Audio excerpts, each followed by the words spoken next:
चहचहाने वाली चिड़ियों का गान हमेशा प्रसन्नता का गान नहीं होता। दुख, पीड़ा और मोह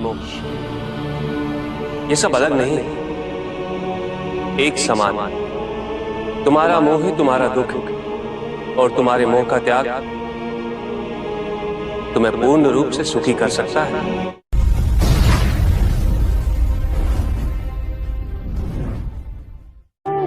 पूजित का साक्षात सामने होना मन को भटकने नहीं देता,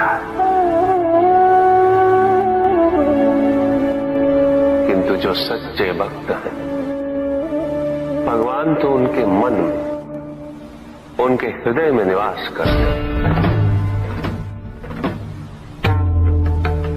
जिनके हृदय में श्रद्धा है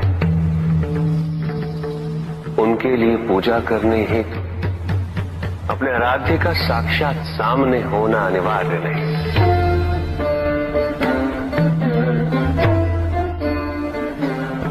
वो तो अपने मन के नेत्रों से प्रतिपल उनके दर्शन पा रहे हैं।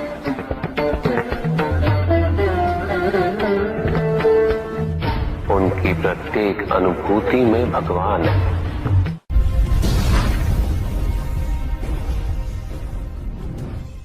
सत्य तो शाश्वत है, सत्य ही संसार में संतुष्टि और सुख का माध्यम है। जो सत्य से विमुख हो वो सदैव दुखी रहता है। जिसने भ्रम का मार्ग अपना वो आजीवन ढूंढता रहता है, किंतु विडंबना यही कि उसे ये ज्ञात ही नहीं कि वो ढूंढ क्या रहा है। सत्य तो यही कि तुम एक दैव्य अंश हो।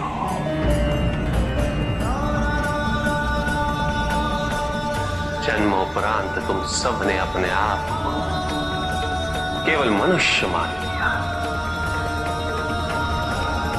और यही विस्मरण तुम्हारे कष्टों का कारण है। तुमने अपने शरीर को ही सत्य माना।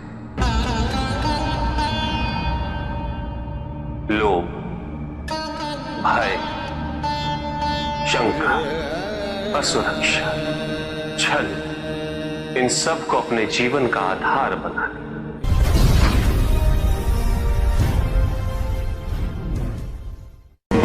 महाशिवरात्रि का व्रत विशेष फलों को प्रदान करने वाला है।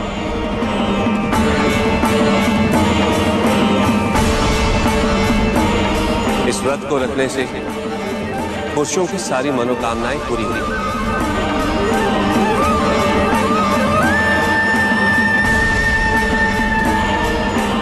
सुहागन स्त्रियों का सुहाग हमेशा बना रहेगा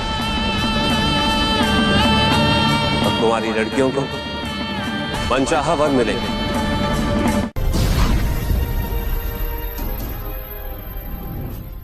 पुत्र और पुत्री में भेद करना उचित नहीं, किंतु तब भी कुछ व्यक्ति ऐसी मूर्खता कर बैठते हैं क्योंकि वो कन्या की महिमा से अपरिचित है, क्योंकि वो ये समझ ही नहीं पाते कि कन्या का सम्मान करना प्रत्येक व्यक्ति का धर्म है, क्योंकि कन्या जीवनदायिनी है, वो जननी है और जननी तो केवल सत्कार के योग्य होती है, उपेक्षा की नहीं, उसका तिरस्कार नहीं किया जाता।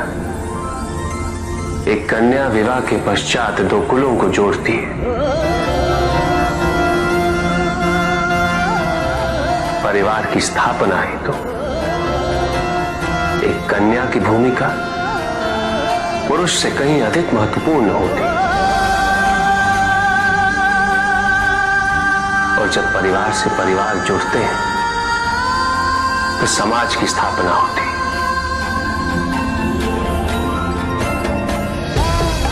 पुत्री को परिवार में, समाज में वही स्थान मिलना चाहिए वही अधिकार प्राप्त होना चाहिए जो एक पुत्र को प्राप्त होते हैं। चंद्रमा उसी जल में प्रतिबिंबित होता है जो जल शांत स्थिर। यही तो समस्या होती है मन की। मन कभी भी शांत नहीं हो पाता है। जहां शांति नहीं वहां कुछ भी नहीं रुकता।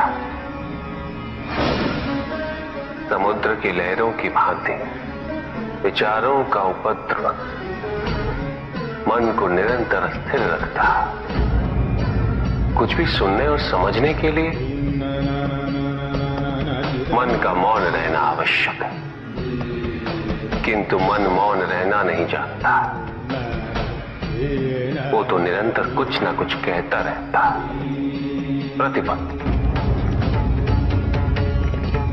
शब्दों का आक्रमण चलता रहता है मन पर, और यही आक्रमण है जिसके कारण व्यक्ति